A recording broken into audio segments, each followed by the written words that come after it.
Hola, ¿qué tal? Muy buen día a todas, a todos. Mi nombre es Omar Romero, soy estudiante del doctorado en Derechos Humanos del Centro Universitario de Tonalá de la Universidad de Guadalajara. El día de hoy me encuentro dialogando con Linde Molre, directora actual de México Igualitario, Derribando las Barreras, Asociación Civil. ¿Qué tal, Linde? Buena tarde.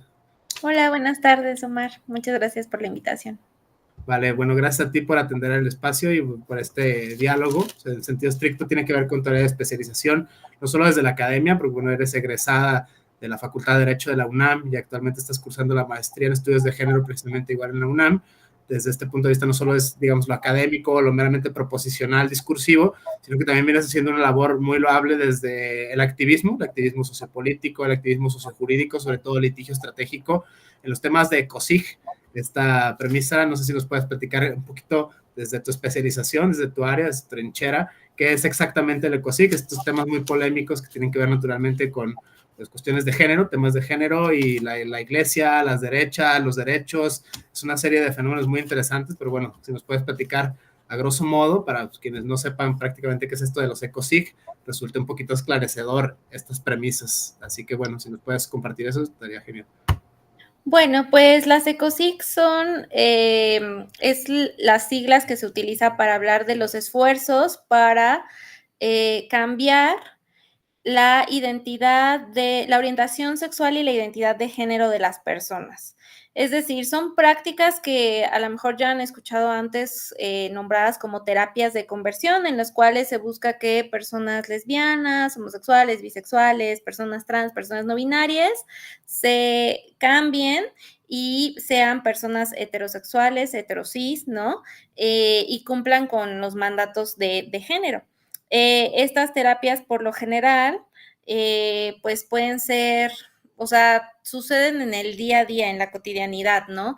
O sea, son prácticas también. Por ejemplo, cuando no te dejan cortarte el cabello o cuando no te dejan usar cierto tipo de ropa porque no es del género que tú ostentas, etcétera. Eso es una práctica de COSIC. Sin embargo, lo que hemos escuchado más cotidianamente como ECOSIG, pues son estos anexos, estas granjas, estos espacios donde encierran a las personas sin su consentimiento y son víctimas de tortura, de privación ilegal de la libertad, de violencia sexual, etcétera, para intentar corregir, ¿no? Cambiar su orientación sexual o su identidad de género. Esta premisa tiene bastante relevancia para el mundo de los derechos humanos en la actualidad en México, sobre todo no es muy reciente, vaya esta ley, ¿no? El Senado, Cámara de Diputados, acaba de prohibir tajantemente este tipo de prácticas, precisamente como la tortura, ¿no? Otros fenómenos que necesariamente tienen que ver sentir culpa, pecado, remordimiento, estar fuera de la normalidad, lo que sea que significa estas premisas que emanan, no sé, el discurso psiquiátrico, el discurso médico.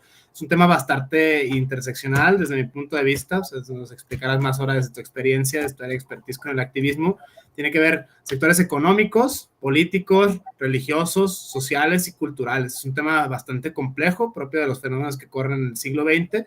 Desde ese punto de vista, bueno, hace poquito hablábamos antes de empezar la grabación, cómo es que estas granjas, o sea, este tipo de casas, anexos, tienen no muchas veces registro. O sea, prácticamente pensándolo a nivel constitucional, qué sé yo, el 130 constitucional, el 40, el 24 vienen de las iglesias. O sea, en el sentido estricto no son asociaciones religiosas, también son como que muy hábiles estas personas. En sentido estricto tampoco son empresas, en sentido estricto tampoco son asociaciones civiles, son como que espacios muy escurridizos en los cuales de una manera u otra se tiende a hacer una especie de concurso de delitos, privación ilegal de la libertad, no sé, tortura psicológica, física, incluso el tema más atroz que yo he escuchado por testimonios, lectura y demás, la violación correctiva. O sea, en ese sentido es como prácticamente reorientar a las personas con capacidad de gestar en su más amplia generalidad este tipo de coito correctivo, le llaman, ¿no? Algunos, esto lo pienso, sobre todo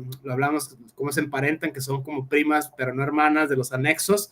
Muchas veces son casas, ¿no? Son internados, son lugares de reposo y sobre todo lo más siniestro de esto desde el punto de vista es que hay un factor económico, o sea, que no solo es, digamos, religioso, social o cultural, o sea, en esta especie de cómo va a entrar en ponderación algo, qué sé yo, si es de la iglesia, si es de los pastores, cosas que son buenas a priori, ¿no? Que se piensan per se como buenas, loables, santas, divinas, etcétera, que muchas de las veces tienden a incurrir en este tipo de prácticas que de santo, loable y pues puro no tienen nada más que el nombre, ¿no? Eso es un análisis crítico del discurso. Me parece muy interesante la labor que hacen desde el activismo social, el activismo político, cómo es devolver la dignidad humana a las personas, pensándolo sobre todo en los tiempos que corren, lleno de derechas y derechos, ¿no? Las derechas religiosas y las derechas seculares, o sea, no solo son las iglesias en su amplia generalidad, qué sé yo, la iglesia por, no sé, hegemonía cultural, citando a Antonio Gramsci, por ejemplo,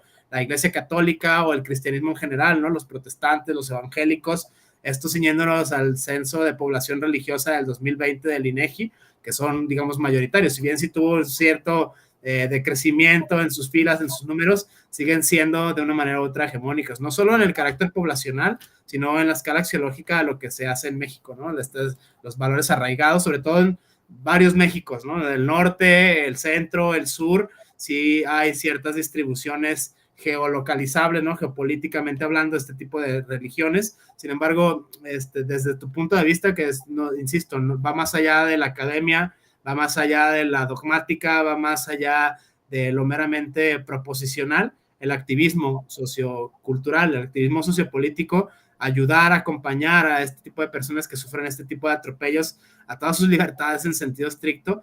Pues, comentabas hace rato, ya llevas bastante tiempo metida en esto, o sea, prácticamente si nos puedes compartir esta premisa, qué es lo que hacen realmente, cómo es que funcionan, o sea, pienso a la luz de tu carrera como abogada, o sea, el litigio estratégico, poder ya acompañar a víctimas, poder, no sé, incluso llevar denuncias, este concurso de delitos que muchas veces se da por distintos agentes sociales. Ante la falta de cumplimiento, qué sé yo, del Estado mexicano, atender a salud mental, atender a la prevención de adicciones, atender a otros fenómenos que de una manera u otra quejan a nuestras sociedades contemporáneas, esto está bastante generalizado, cómo es que dentro de estas casas, dentro de estos grupos, hay mucha intersección, o sea, no solo son gentes que tienen problemas de adicciones, enfermedades mentales, sino también se cuelga todo el tema del discurso de odio contra poblaciones LGBT en su amplia generalidad. Sin embargo, desde tu área de expertise, como directora de México Igualitario, prácticamente derribando las fronteras, que es la asociación que diriges actualmente, ¿qué nos puedes compartir desde este punto de vista, insisto, no solo académico, sino también que emana del activismo social? Bueno, o sea, creo que para empezar, el tema de COSIG es mucho más amplio que lo que te decía, o sea, como la parte del anexo. O sea, la parte del anexo creo que es una de las violencias más fuertes, o sea, junto con otras prácticas, que no quiere decir que no estén sucediendo en el día a día, en escuelas, en la casa, en el trabajo, ¿no? Porque estas prácticas suceden día a día. Por el otro lado, el tema de los ecosig es que hay como esta idea de que son espacios que públicamente se anuncian como lugares para hacer estas prácticas, cuando en realidad no funcionan así. En México, o al menos desde la experiencia que tenemos en México Igualitario, nosotras nos hemos percatado que operan de dos formas. Una es a través de asociaciones religiosas, pero eso, digamos, no, en algunas ocasiones puede darse en un tema de privación ilegal de la libertad. Pero digamos sucede con estas interacciones que se tiene ya sea con la congregación, con la iglesia católica, etcétera, ¿no? O sea, de acuerdo a la religión que tú profeses, al interior estas prácticas, pues que muchas veces son originadas por los líderes religiosos, pues van sucediendo en el día a día, ¿no? Estas asociaciones legalmente, pues, bueno, las asociaciones católicas sí están la mayoría constituidas como asociaciones religiosas, ¿no? Que pues no están diciendo que están ofertando servicios en realidad de terapias de médicas o de algún tipo, porque no es su giro. Sin embargo, de esa manera operan. Por el otro lado, las congregaciones cristianas algunas están constituidas como asociaciones religiosas, otras se constituyen como empresas. Como sociedad civil. Esto es decir, o sea, esto lo hacen justo para no tener, digamos, como esta parte de la supervisión del Estado para que no puedan meterse en asuntos de la vida política nacional, etcétera, ¿no? Es como una estrategia muy particular que tienen para poder seguir haciendo un montón de actividades más allá de solamente los anexos, ¿no? O sea, sino de inmiscuirse en asuntos de la vida política cuando sabemos que por el tema del artículo 3º constitucional eso tendría que estar separado. Pero bueno, eso es, digamos, como en la parte religiosa y que al interior de las iglesias y de las congregaciones, por ejemplo, luego lo que hacen es tener estas consultorios psicológicos o de acompañamiento o tiene otro nombre como de guía espiritual y demás, donde a las personas las llevan y entonces ahí están semana a semana recibiendo terapias de por qué, ¿no? Pero desde esta guía espiritual, consejería religiosa, ¿no? Para dejar de ser quienes son, ¿no? Y que es muy difícil poder acceder a esto porque digo, quien está a cargo de la supervisión de las asociaciones religiosas es la Secretaría de Relaciones Exteriores, ¿no? Que específicamente, pues a mí me parece que no alcanza a tener como pues ni el presupuesto, ni la infraestructura, ni nada para poder hacer la supervisión que se tendría que estar realizando en estos centros para que no violenten derechos humanos. Porque digo, aunque la Iglesia y el Estado están separados, pues en teoría tienen que seguir respetando los derechos humanos de las personas, cosas que no hacen, por ejemplo, para el tema de las disidencias sexogenéricas. Por el otro lado está la parte de salud y que creo que esta es a lo mejor la parte que más tenemos claro, porque en México, a diferencia de otros países, no existen estos lugares que abiertamente digan que hacen estas terapias de cambio para cambiar a las personas, sino que se venden como centros de rehabilitación, anexos, granjas, donde tienden a decir que por las adicciones, o sea, si alguna vez fumaste, si alguna vez probaste mota, si alguna vez tomaste, ya con eso ya eres una persona adicta y por tanto por eso deviniste en una persona lesbiana, bisexual, gay, trans, no binaria, y que es la adicción la que te está llevando ahí, ¿no? Legalmente es que estos centros son complejos, porque además, si tú entras,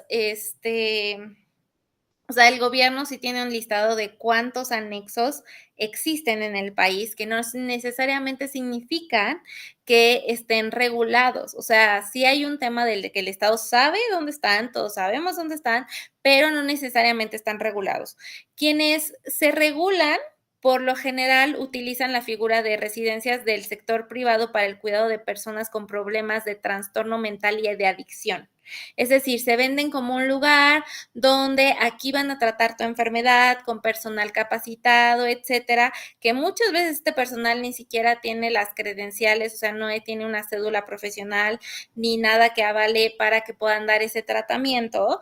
Y empiezan a vender el servicio, ¿no? Donde vas a internar a la persona para que supere su adicción y para que transite este famoso síndrome de abstinencia, ¿no? Hay otros espacios, la mayoría de los espacios no están regulados por esta figura sanitaria que en teoría COFEPRIS tendría que estar vigilando. Porque para poder darte de alta en COFEPRIS, pues necesitas cumplir con una serie de requisitos que pues muchas veces estos anexos no cuentan, como por ejemplo tener a un profesional de la salud que sea la persona encargada sea el responsable sanitario del espacio y que y haga la supervisión interna de que todo lo que digamos en la ley sanitaria, en la legislación sanitaria se tenga que cumplir en estos espacios y porque además es caro, entonces lo que hacen es no darse de alta, ¿no? Y aquí es donde entramos de nuevo como en si estas figuras como COFEPRIS y la Secretaría de Salud pues tienen o sea, sí tienen las facultades, incluso antes de la reforma de COSIT ya estaban esas facultades para cerrar todos los espacios que no estuvieran o sea, cumpliendo con la ley sanitaria, ¿no? Y que además violen derechos humanos porque ya están violando el derecho a la salud por no cumplir con esta legislación sanitaria. Entonces, en ese sentido, pues a COFEPRIS también le falta presupuesto, infraestructura y demás, porque por un lado, COFEPRIS tiene que revisar a todos los espacios que ya están dados de alta en este listado, pero también tendría que estar vigilando todos los espacios que se anuncian para dar servicios de cuidado y de atención de salud y que no están dados de alta y cerrarlos inmediatamente por no estar cumpliendo con la legislación sanitaria. Y eso no lo vemos el día de hoy. O sea, por ejemplo, todas los anuncios que tengan que ver con una situación de salud, o sea, de promocionar algún servicio de salud, tienen que contar con un registro o un aviso o permiso para la publicidad médica. Y ahí tiene que aparecer el número del registro y tú lo buscas y te das cuenta de que ese lugar sí está cumpliendo con la inscripción sanitaria.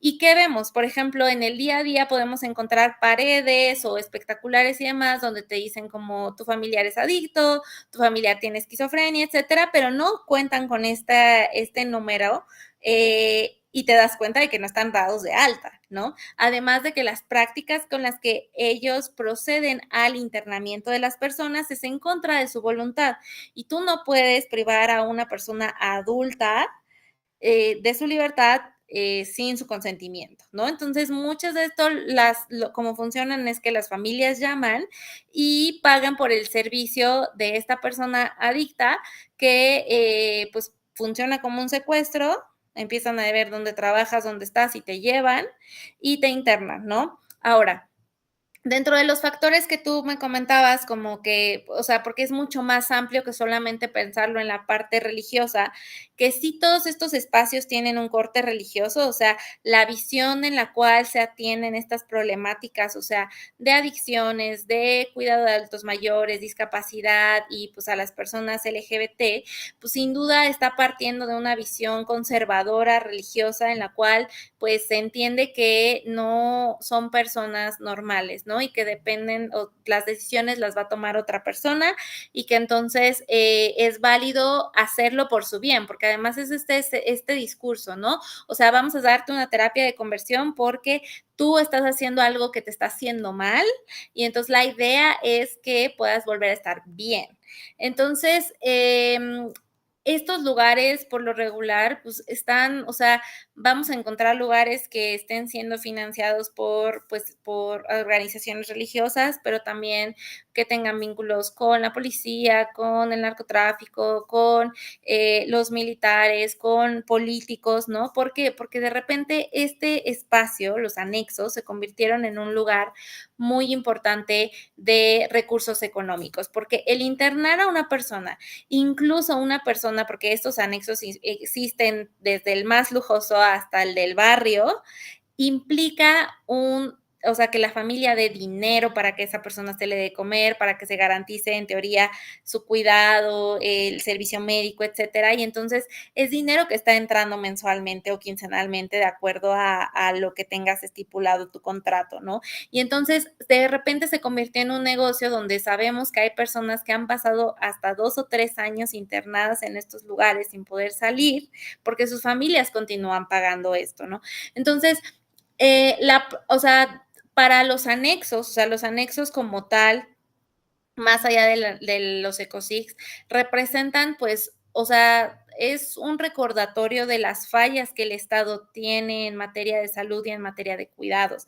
Porque si el Estado cumpliera con estos, o sea, con garantizar espacios donde las personas pudieran atender quien quiera superar su adicción a las drogas o quien quiera llevar su tratamiento psiquiátrico, si yo necesito un espacio de cuidado, ¿no? Para mi adulto mayor o para la persona con discapacidad, etcétera, pues estos anexos como tal de privados, porque todos son privados, o sea, no existe ningún anexo público, y estaría mal que existieran, ¿no? Digo, ya sería mucho que existieran esos espacios, pues sí te está hablando, ¿no? De una población que está sabiendo aprovecharse de las necesidades de las personas y también de la ignorancia, ¿no? Porque en la parte de COSIG hay un tema de manipulación tal donde las personas de estos espacios lo que buscan es convencer a las familias de que las personas disidentes sexogenéricas tenemos alguna enfermedad y que por tanto puede ser tratable y puede ser curable ¿no? Y ese discurso es contrario a derechos humanos, pero también muy dañino para la vida de las personas y se aprovechan de la ignorancia, ¿no? Porque hay que pensar, bueno, ¿por qué aún la homofobia, la lesbofobia, la bifobia, la transfobia existen en nuestras sociedades? Bueno, porque hay un miedo, un tabú fundado particularmente desde esta perspectiva judeocristiana, ¿no? Donde esto es un pecado y demás, en lugar de establecer algún espacio para poder dialogar y preguntarle a la persona homo, lesbi, transfóbica, de dónde vienen estas ideas, ¿no? Para entender por qué, quién le introyectó, quién le dijo, ¿no? O de dónde viene, ¿no? Si es una propia no aceptación, etcétera.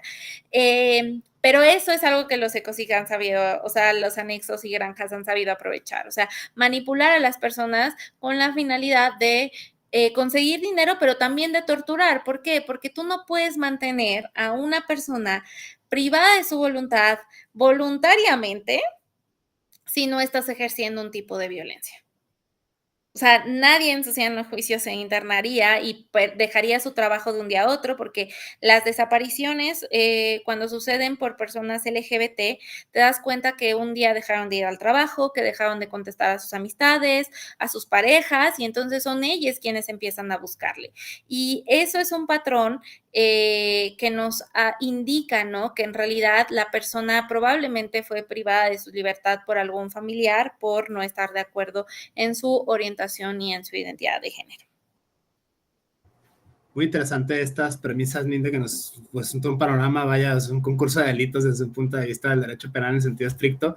Es tortura, es el no registro, es usurpar cargos, puestos. Privación de la libertad, son violencia sexual. Delitos de alto impacto total, o sea, son los chicos malos, malotes, vestidos, digamos, de valores culturales muy sacros, ¿no? O sea, pienso ahora en concreto en Nietzsche, o sea, prácticamente detrás de lo más sagrado se esconde lo más abyecto de la humanidad. En estos casos, los ECOSIG ponen un ejemplo. Pienso este manual, por ejemplo, el Nada que Curar, ¿no? Sobre manual de capacitación a personal del sector salud en general y específico salud mental.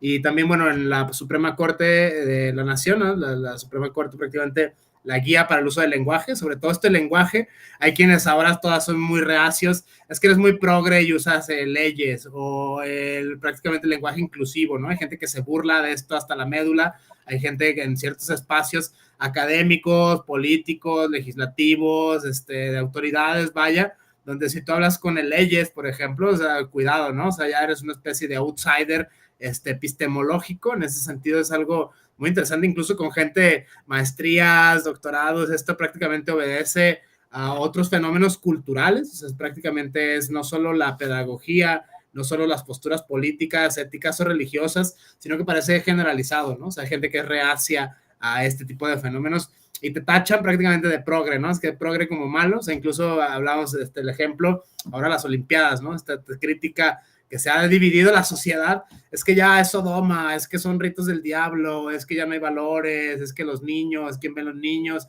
Prácticamente habla mucho de Occidente y más allá de Occidente, cierta hegemonía cultural todavía de valores confesionales, que son, digamos, en sentido estricto, contrarios a valores constitucionales, contrarios a valores convencionales, o sea, sobre todo en igualdad, inclusión y no discriminación. Creo que es un ejercicio muy interesante esto que hacen, por ejemplo, en la organización que diriges, o sea, tratar de fomentar la pedagogía, ¿no? Esta escala de valores que pareciera la bioética es confesional, o sea, un montón de cosas que siguen siendo confesionales, el tema del aborto, matrimonio igualitario, o sea, si tú hablas, por ejemplo, de esto, corres peligro, no sé, de ser tachado como outsider, ¿no? O sea, desde la burla de los colegas, los memes en redes sociales, hasta prácticamente amenazas de muerte y violencias en tu contra por ser activista, por defender estos principios. Es algo bastante generalizado, sobre todo en México. Ciertos estados tienen ciertas peculiaridades, ¿no? Son todavía más reacios, son todavía más conservadores.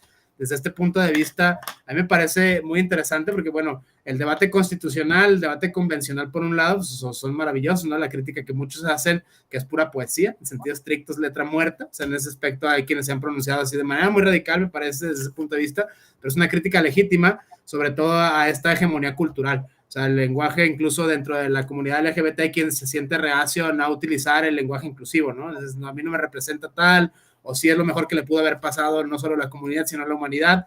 Es una especie, se ve muy marcado aquí la dicotomía de buenos y malos, ¿no? Los que están en lo correcto y los que no están en lo correcto.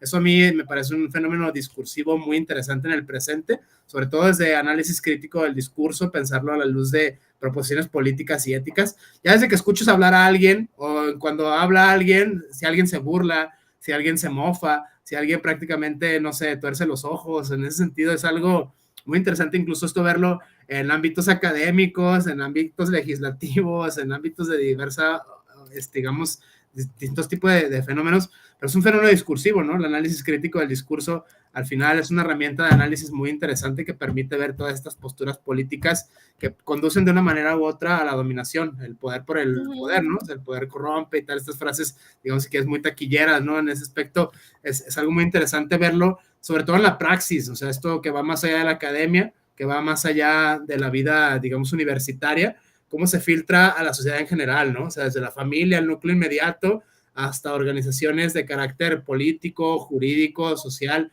el gobierno, las empresas, qué sé yo, asociaciones civiles, cómo parece que de una manera u otra está este resabio, ¿no? Por eso pensarlo solamente, no solo desde valores confesionales, desde evidentemente de las derechas religiosas, sino desde las derechas seculares, qué sé yo, la élite, la empresa, o sea, grupos que van más allá de lo meramente, digamos, religioso de una forma u otra, pero a mí me parece muy interesante, lo platicábamos un poco antes de entrar al diálogo, la intersección que hay entre política, economía, sociología, antropología y derechos, o sea, están mezcladas muchas de una manera u otra, en mayor o menor medida, estas ciencias sociales dentro del conjunto, lo mencionas desde la praxis, o sea, es que si alguien no paga, pues ya no es candidato y se acaba ahí, ¿no? O sea, no les importa, digamos, la dignidad humana, ni la libre desarrollo de la personalidad, esto no existe, vaya, solo lo que existe es el gran capital, ¿no? El interés eminentemente económico, o sea, desde ese punto de vista, pues violaciones a derechos humanos de alto impacto, o sea, tortura, secuestro, no sé, otro tipo, vaya, o sea, lo decía un poquito de broma, pero de broma no tiene nada, la naranja mecánica de la vida real, ¿no? En ese aspecto, una especie de lavado de cerebro, una especie de corrección en sentido estricto, esta pareciera, el dedo en la llaga está sobre todo la hegemonía cultural en Occidente, que son esta carga de valores, desde tu punto de vista, ¿qué más hacen? Desde, no sé, difusión, educación, pedagogía, prevención. Me llama mucho la atención la cuestión, el litigio estratégico, cómo es que acompañan a las víctimas, a las personas que sobreviven a este tipo de atropellos a la dignidad humana en sentido estricto, porque vaya, el manual mismo no hay nada que curar, ¿no? O sea, entra en contradicción directa con Constitución y entra en contradicción directa con tratados internacionales, incluso el uso del lenguaje, ¿no? El lenguaje no discriminatorio, este postulado de la Suprema Corte de Justicia de la Nación, o sea, cómo referirte a ciertos grupos prioritarios en el presente sin coquetear con la discriminación, que pues puede ser, incluso todavía está endógena la discriminación, ¿no? Entre las colectividades que ya son de por sí vulneradas, se suele presentar este tipo de discriminación, qué sé yo, no sé, mujeres trans no hablan con hombres gays, ¿no? Por ejemplo, o esto, no sé, mujeres lesbianas, pienso en la historia misma del feminismo, en concreto en Monique Wittig, ¿no? El pensamiento heterosexual, o sea, no es lo mismo el feminismo de lesbianas que el de negras, que el de blancas, tiene que ver, digamos, otras intersecciones, ¿no? Clase, etnia, posición política, preferencia sexual, o sea, pareciera que es la intersección dentro de la intersección. Esto lo hace todavía más interesante, sobre todo pensándolo en materia de derechos humanos en México en el siglo XXI. Insisto, esta premisa a mí me llama mucho la atención, el análisis crítico del discurso, esto de Ruth Buda, Kitun Van Dijk, esta gente, o sea, prácticamente que trata de ver las posiciones políticas, las posiciones económicas, la dominación por la dominación, en tanto que recurso epistémico, la famosa violencia epistemológica, ¿no? Spivak y otras personas que hablan de este fenómeno, cómo es que se reproduce eso a macro y micro escala, la universidad, el trabajo, la empresa, la sociedad, el barrio, la familia, cómo está permeado. Esto todavía apesta a cristianismo, pues desde un punto de vista, desde la laicidad y la convivencia, digamos, ecuménica, citando el mismo discurso religioso, o sea, prácticamente pareciera que deja mucho que desear en el presente, ¿no? Hay quienes, no es que son muy progres, o sea, es como que esta desacreditación a priori, donde progre es sinónimo de malvado, ¿no? O sea, porque ya no hay valores, se está perdiendo, digamos, la dignidad de la familia, la niñez, sobre todo en grupos lo mencionas, en este tipo de casas, en este tipo de granjas, pues hay todo tipo de personas, ¿no? No solo personas del LGBT, sino adultos mayores, niños en situación de calle, eso son realidades, digamos, muy adversas que precisamente grupos hegemónicos se apropian de esta necesidad humana, o sea, esta vulnerabilidad que están las personas outsiders, por así decirlo, ¿no? Citando esta sociología de la desviación, en ese sentido es interesante, pero bueno, desde el punto de vista del activismo y desde el punto de vista del litigio estratégico, ¿cómo es que ustedes tratan de paliar o minar esta serie de fenómenos? Porque bueno, es muy real, es una realidad que lamentablemente existe en México del siglo XXI. Desde tu punto de vista, que nos puedes compartir al respecto de esta guía, acompañamiento, o incluso cómo te topas con sectores o agentes sociales, ¿no? En ese sentido, las iglesias, el narcotráfico, la empresa, el gobierno, cómo es que todo está bastante abigarrado, muy mezclado desde este punto de vista. ¿Cómo lo ven ustedes desde la asociación que diriges? Pues, o sea, creo que hay varios puntos de vista. Por un lado, digo, nosotras hemos hecho acompañamiento de casos de personas que se encontraban privadas de su libertad en anexos. Ha sido muy complejo porque las personas que por lo general buscan o las personas que están siendo anexadas son la familia elegida, que legalmente no tienen un reconocimiento como tal, ¿no? Y cuando hablamos de familia elegida, es la pareja, el novio, las amigas, etcétera, y que ha sido muy complicado por ese lado, ¿no? Entonces, eso es lo que hacemos. Muchas de las personas que han salido después de un anexo, después de acompañarlas, la realidad es que ya no quieren saber nada con el tema legal, porque ha habido un tema de disciplinamiento al interior de estos espacios y que terminan sabiendo pues de las relaciones de poder, de quiénes son los dueños de estos espacios, que les hace sentir muy inseguros y que pues su vida corre peligro, ¿no? Sin embargo, digo, hay canalizaciones, o sea, nosotras somos aliadas de Casa Frida, que es un refugio que está en Monterrey, Tapachula y Ciudad de México, en el cual particularmente Ciudad de México trata temas de violencias en general LGBT, o sea, de expulsión del hogar, etcétera, y que pues estas personas que después de salir de un anexo, lo último que quieren es regresar con su familia, ¿no? Porque pues su vida ya estuvo en riesgo. Entonces, es volver a iniciar y digo, a partir de ahí el acompañamiento psicológico y demás que pues ahí en ese espacio les pueden brindar, ¿no? Por el otro lado, en México Igualitario lo que hacemos justo mucho es esta parte del análisis de las estrategias, más bien de las estrategias legislativas o más bien de los cambios legislativos que están sucediendo actualmente y si realmente van a tener el énfasis que se quiere tener para atacar esta problemática, ¿no? Sabemos que a veces es muy duro escuchar que porque no somos una organización que hayamos celebrado el tema de que se haya creado un tipo penal específico, porque hemos visto que en realidad el tipo penal específico en la práctica no sirve para una persona que en este momento está siendo anexada, ¿no? Ahí, o sea, en la práctica necesitamos denunciar por tortura, por privación ilegal de la libertad, por violencia sexual, etcétera, de manera más porque va a actuar el Estado de manera más rápida y con otras herramientas mucho más eficientes, ¿no? O sea, por ejemplo, ECOSIG no contempla como tal medidas de protección. Entonces, las personas que son mujeres pueden acceder a las medidas de protección, pero por la ley de acceso a una vida libre de violencia para las mujeres. Pero si eres un hombre trans o un hombre gay o un hombre bisexual, pues no vas a poder acceder a estas medidas de protección porque el marco de la ley no lo establece, ¿no? Y entonces por eso es mucho mejor, por ejemplo, aplicar otros delitos como tortura, privación ilegal de la libertad, etcétera, que sí permiten tener otras medidas de protección inmediata que se necesitan para esos momentos, ¿no? Y que al final, digo, nosotras somos una organización antipunitivista y nosotras no creemos en realidad que seguir creando delitos vaya a generar los cambios sociales que necesitamos, ¿no? Porque una persona que terminó anexada no es que de la noche a la mañana la familia lo pensó, es algo que llevaba sistemáticamente haciendo durante años, ¿no? Desde la primera vez que no sé, o sea, se escucha mucho en la niñez que te dicen, habla amaneradito, ¿no? O esta niña es muy machorra, etcétera. O sea, ya van ahí los pequeños mensajes, ¿no? De una familia que está teniendo una práctica de disciplinamiento heterosexual con las personas que viven a su alrededor, ¿no? Y la otra cosa que nos preocupa es que a final de cuentas, o sea, el delito de ECOSIG no va a terminar como tal con estos establecimientos, o sea, puedes encarcelar a alguien, pero estos establecimientos van a seguir funcionando, van a seguir renombrándose, van a ponerse en otros lugares y van a seguir existiendo mientras no se tenga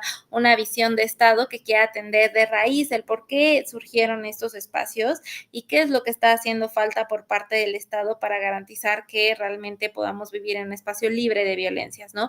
Y por el otro lado, con las personas que ya cometieron ECOSIG, o sea, para nosotras sí es bien importante eso, porque una persona que ya lo hizo una vez, lo va a volver a hacer, con la misma persona o con otras.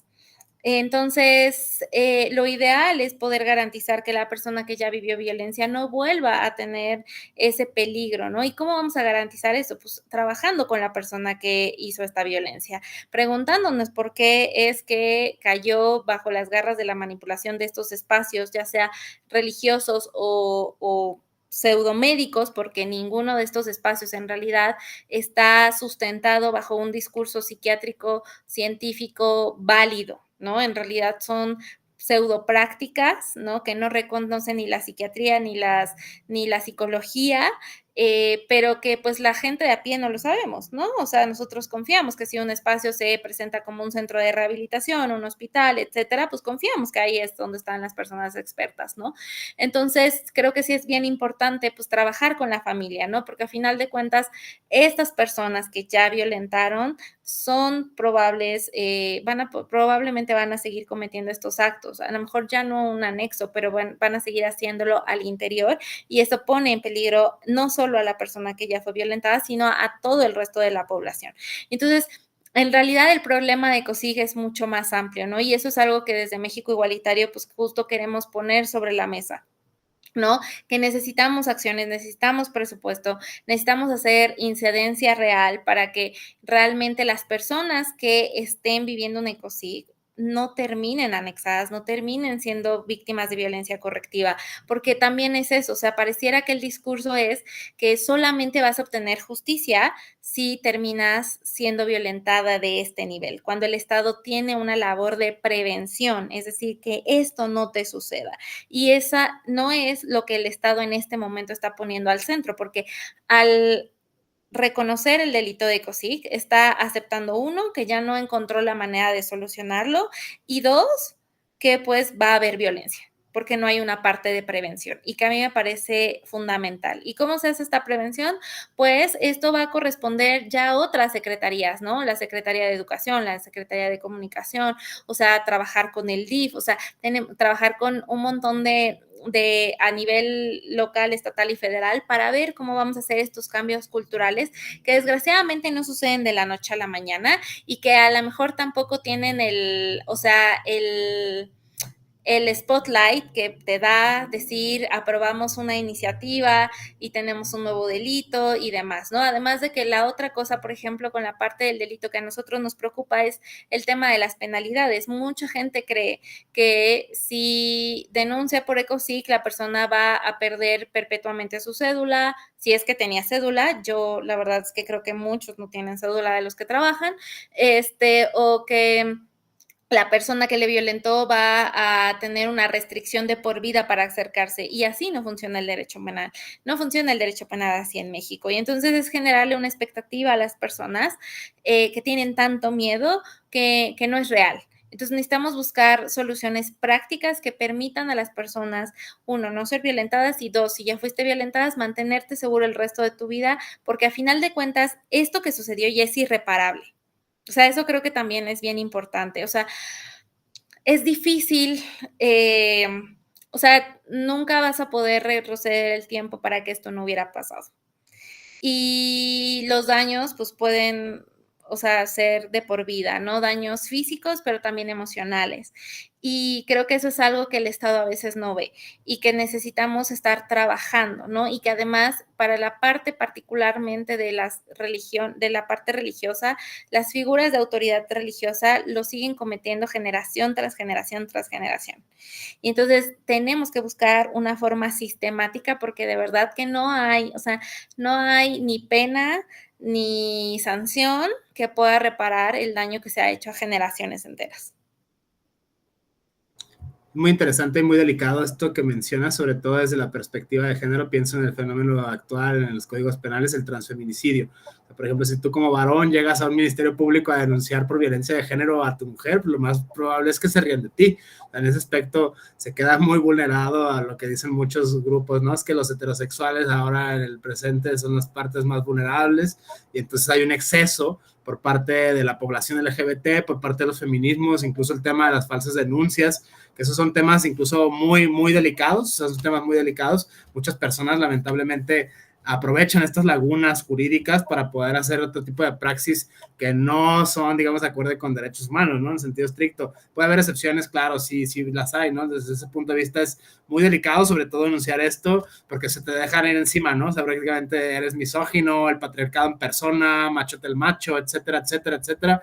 Pero sí es como que una faceta incluso. Hace no mucho escuché esto sobre la perspectiva de género, atender a hombres gays, o sea, en ese sentido, ¿no? O sea, es como proteger ese tipo de sector de la población que realmente queda, como lo mencionabas, descobijado, ¿no? O sea, por lo regular, el Ministerio Público da las medidas de protección a las mujeres, o sea, prácticamente llegan golpeando al golpeador o el presunto golpeador sin preguntar siquiera, ¿no? Porque pues, violencia económica, violencia psicológica y otra serie de atropellos que, pues bueno, si nos vamos a la igualdad sustantiva, pueden darse de allá para acá y de acá para allá, ¿no? En ese sentido es algo, una norma jurídica y que creo que ya tiene que ver con cuestiones culturales, o sea, sobre todo el etos cultural del mexicano, Latinoamérica en general, Occidente en su generalidad, si se quiere, o sea, prácticamente se tiende a ver que solo violencia por parte del hombre a la mujer, o sea, no, la mujer jamás nunca puede ser violenta, ¿no? O sea, es una huella, es una laguna muy fuerte que hay, o sea, sobre todo los operadores jurídicos, el Ministerio Público, la gente que ejerce justicia,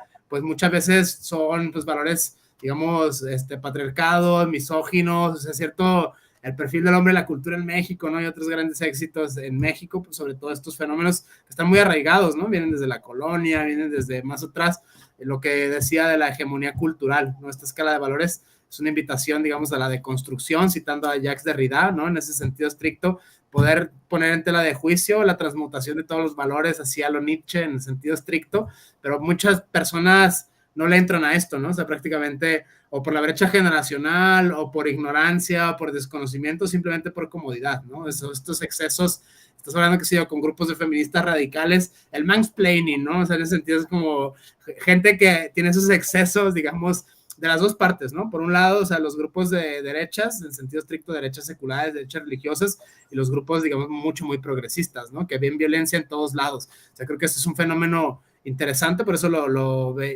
anunciaste, ¿no? Desde de una manera u otra, cómo es que se van gestando, si nos basamos en un nivel constitucional, la igualdad sustantiva entre hombres y mujeres, en su más amplia gama de generalidad, teniendo como intersección el LGBT y todo aquello, o sea, prácticamente deja mucho que desear, ¿no? Los operadores jurídicos, en este sentido, creo yo que es una labor antropológica, sociocultural, que hay que llevar a cabo no solo en lo jurídico, es un fenómeno que sí parte de lo jurídico, en concreto el Código Penal, o sea, sin embargo, creo que sí hay otras aristas, otras áreas de oportunidad desde ese punto de vista, no sé, para cerrar alguna especie de conclusión al respecto de estas premisas, porque puede haber muchas lagunas en el sistema jurídico actual en México, sobre todo en materia penal, que no existe esta protección para personas, ¿no? Se ríen de ti prácticamente, o sea, en el Ministerio Público, los operadores jurídicos, los operadores de las policías y tal, sigue siendo esta versión dominante, ¿no? Sigue siendo esta noción cultural hegemónica que emana de la normalidad, ¿no? El Génesis y otros discursos fundacionales, mitos fundacionales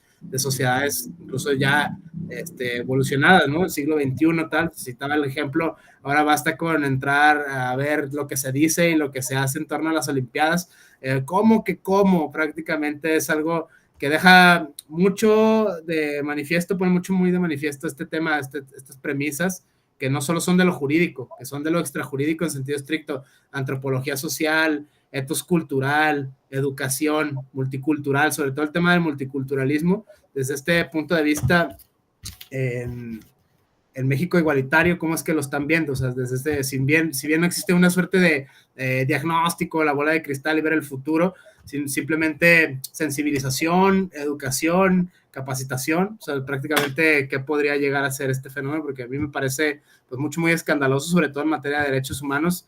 Vuelvo a este análisis discursivo, ¿no? El análisis crítico del discurso. Hay excesos de las dos partes, o sea, en ese sentido pareciera que es algo muy interesante, pero bueno, puede correrse lo políticamente correcto, ¿no? El lenguaje inclusivo y estas realidades políticas semánticas, por así decirlo. Hay quien está a favor, hay quien está en contra, hay quien lo aplaude, hay quien lo aborrece. Es una división, desde mi punto de vista, innecesaria de la sociedad, pero bueno, no sé cómo lo estén pensando ustedes en México igualitario. O sea, para nosotros, o sea, sí creo que es bien importante como poner al centro el tema de que ni la interseccionalidad ni los temas de género son nada más hechos aislados. O sea, es creo que difícil pensar y dividir las cosas en cajitas cuando en realidad siempre va a ser muy complejo. ¿Por qué? Pues porque la persona, o sea, lo que vemos, por ejemplo, en el tema de ECOSIG, ¿no? Por ejemplo, con el caso de hombres trans específicamente, es que la ley no está viendo que en realidad es un grupo sumamente vulnerable por las categorías que le cruzan a la persona, ¿no? Entonces, creo que para nosotras, por un lado, es hacer esta crítica, o sea, creo que, digo, ahorita digo con mucha mesura porque pues estamos ante una reforma muy compleja que no sabemos cómo va a dejar al Poder Judicial, o sea, hay una preocupación de nosotras muy grande al respecto. Porque de por sí este Poder Judicial apenas estaba como tratando de entender cómo funcionaba la interseccionalidad y demás, pues no sabemos qué va a pasar en el futuro. Sin embargo, sí creemos que son distintos niveles, ¿no? O sea, por un lado el Ejecutivo y el Legislativo pues tienen que aprobar una serie de presupuestos y tenemos que apostar al tema de hacer cambios y políticas públicas para cambios culturales. O sea, si eso no está, no importa cuántos delitos y cuántas acciones haya, los delitos van a seguir sucediendo, la discriminación, la violencia, ¿no? Entonces eso sí nos parece muy relevante, ¿no? Por la otra cosa, yo sí creo que en el tema de medidas de protección, creo que más allá de solamente hacer el énfasis en el tema de si eres mujer, si eres una persona racializada y demás, es más bien que el análisis que tendrían que hacer los ministerios públicos para las medidas de protección o cualquier otra autoridad tiene que ver con la vulnerabilidad de la persona, no nada más basada en una sola categoría, ¿no? O sea, porque eso deja fuera un montón de cosas, o sea, hay hombres cis heterosexuales, pero que tienen una discapacidad, hay hombres cis heterosexuales, pero que son racializados, migrantes, etcétera, y eso pone a las personas en diferente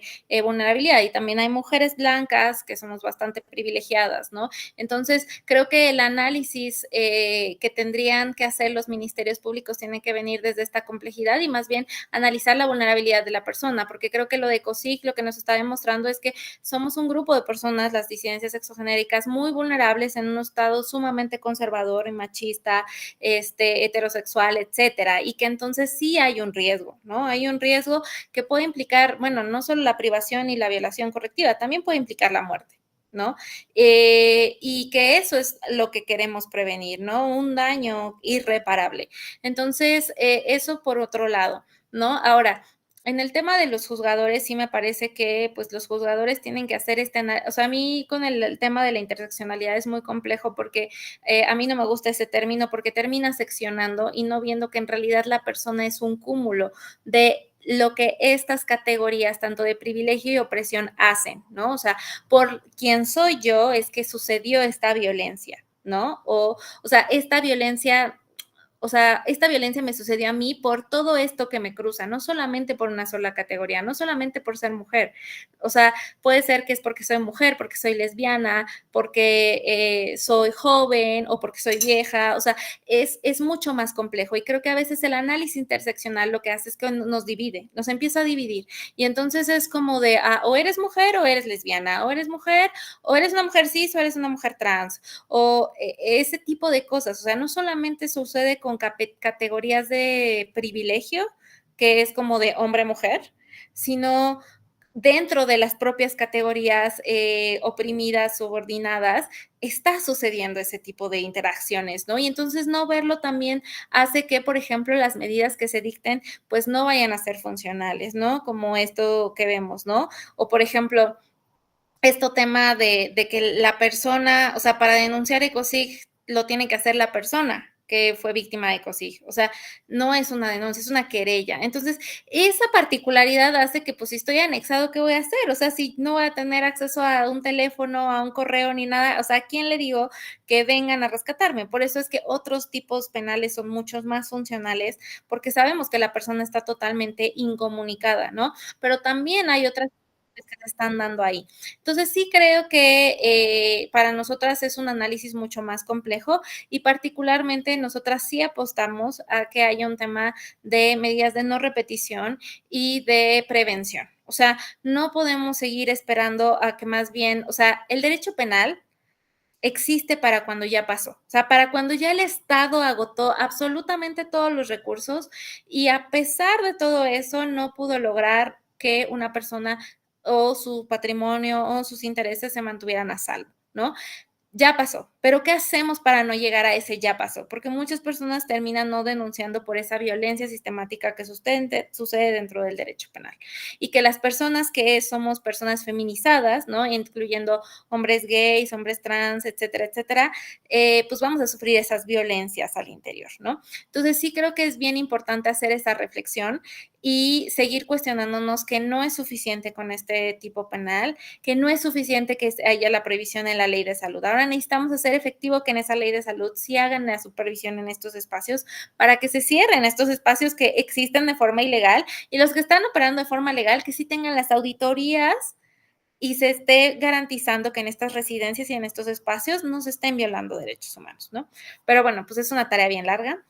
Hay mucho que hacer y creo que hay que seguir reflexionando pues para garantizar que ninguna otra persona vuelva a vivir estas violencias.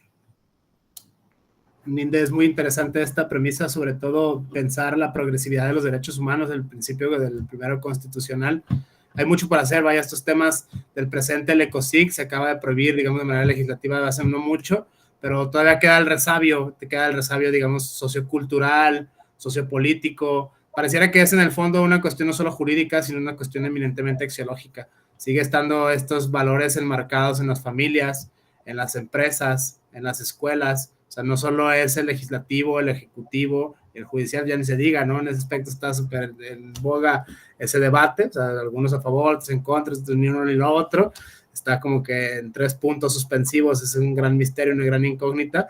Sin embargo, esto pareciera que es de estos fenómenos emergentes del siglo XXI que no estaban pensados por el constituyente, que no estaban contemplados por los legisladores, esta progresión de los derechos que es un reto transdisciplinario per se, o sea, en ese sentido es un tema que no está, no es un libro que se está escribiendo, no es algo que ya ha acabado y deja mucho, mucho que pensar, sobre todo, a mí me gusta pensar este tipo de fenómenos desde el análisis crítico del discurso, desde que escuchas hablar a tal o cual persona, desde que escuchas hablar a tal o cual operador jurídico, educador, etcétera, se puede inferir de qué lado va, ¿no? O sea, eso es algo muy interesante, los chistes, la burla, la endodiscriminación, incluso en grupos vulnerables, ¿no? En grupos prioritarios, es que sí, pero no, es que no, pero sí, o sea, estas diferencias de opinión dialécticas, creo que es una labor muy interesante y muy rica, muy loable desde este punto de vista, lo que vienen haciendo, tanto que tú, directora nacional de México Igualitario, Derribando Fronteras, creo que es algo pues, muy aplaudible, ¿no? En ese sentido, son demasiados enemigos, vaya, supongo, se generan en muy poco tiempo también,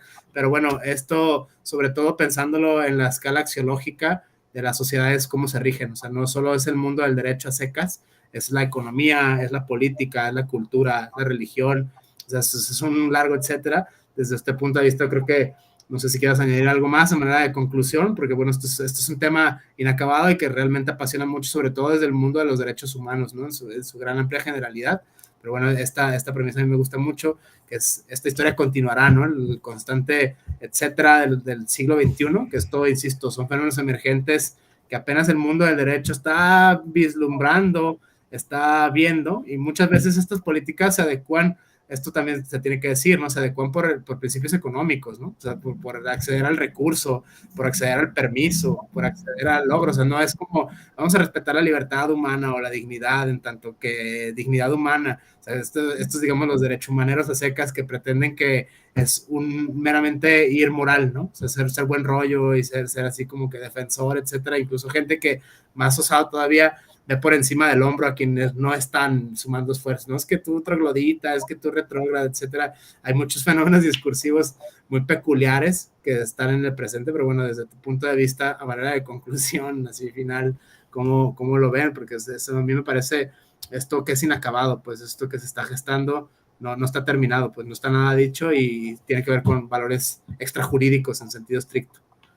Claro, y bueno, creo que también es importante, o sea, a mí me gusta pensar más allá de la lucha de los derechos humanos en la defensa, o sea, como una defensa, pero también como una labor que tenemos como ciudadanía, ¿no? ¿Por qué? Porque el mundo está cambiando, ¿no? Y tú mencionabas este ejemplo de las Olimpiadas y no puede ser que en 2024 todavía estemos escuchando el poder de la Iglesia Católica que hizo que un comité olímpico se disculpara por ese evento, ¿no? Cuando en realidad es una interpretación que cualquier persona podría dar, ¿no? Desde esta libertad también de, o sea, pensando en esta libertad de creencias, pues ¿por qué no pensarlo también desde ahí, ¿no? Y por qué verlo como como una ofensa.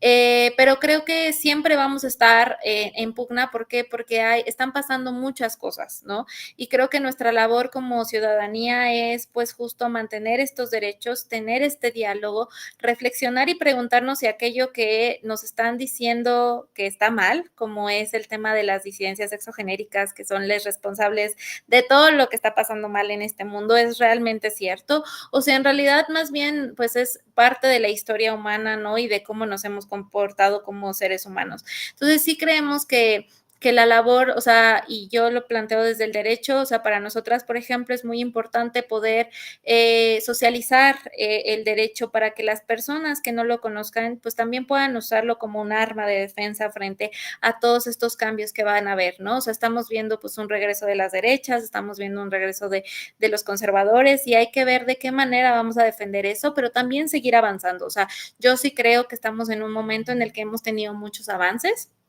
pero eso no es suficiente. O sea, no hemos llegado realmente al lugar el que queremos y merecemos estar como seres humanos. Entonces yo sí creo que eso es lo que tenemos que seguir haciendo y que bueno, o sea, seguir exigiéndole al Estado. O sea, creo que en México, gracias a la constitución que tenemos por ahora, nos permite poder exigir al Estado muchas cosas que en otros países no se pueden, ¿no? Como este derecho a la salud y que este derecho a la salud implica un derecho a la salud física, emocional y social de las personas, ¿no? Y entonces ahí es donde las personas de las disidencias nos tenemos que agarrar porque todavía el Estado no nos garantiza esta salud social.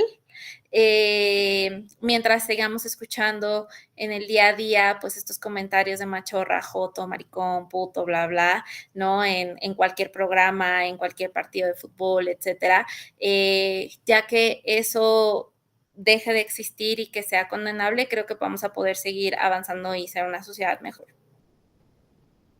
Bueno, desde ese punto de vista, Ninda, no me queda más que agradecerte el espacio, la apertura y la transmisión naturalmente de este tipo de conocimientos que, bueno, emanan de tu formación como jurista, en sentido estricto, de la expertise que estás desarrollando en la maestría en estudios de género en la UNAM y desde luego, lo más importante desde mi óptica, el activismo social y político que llevan en esta fundación, ¿no? En este sentido de la cual eres directora, México derribando barreras, ¿no? Es México igualitario. Pero bueno, desde mi punto de vista es todo. Te agradezco el espacio, la apertura y pues gracias en sentido estricto por estas premisas que nos acabas de compartir. No, pues muchísimas gracias. Vale, gracias a ti, bueno, gracias a todas y a todos, y a todos, ¿no? En ese sentido, gracias, saludos y estamos acá en contacto.